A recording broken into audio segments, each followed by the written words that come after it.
Hey guys, welcome back. So today I'm going to be doing a cold start video of my Dodge Charger Hemi RT. So it's pretty much straight pipe from the cat's back. And if you guys don't know what cats are, it's catalytic converters. Pretty much we took off the resonators and the mufflers, and this is what it sounds like.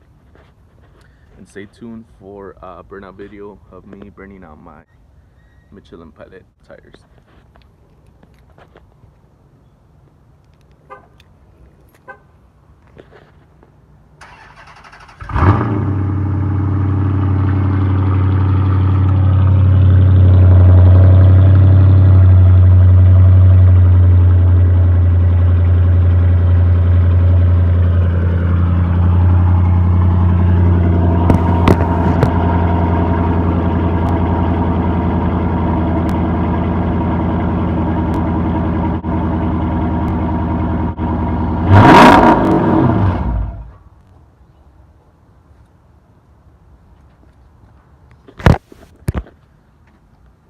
And that's what happens when you forget to turn on the push to start button.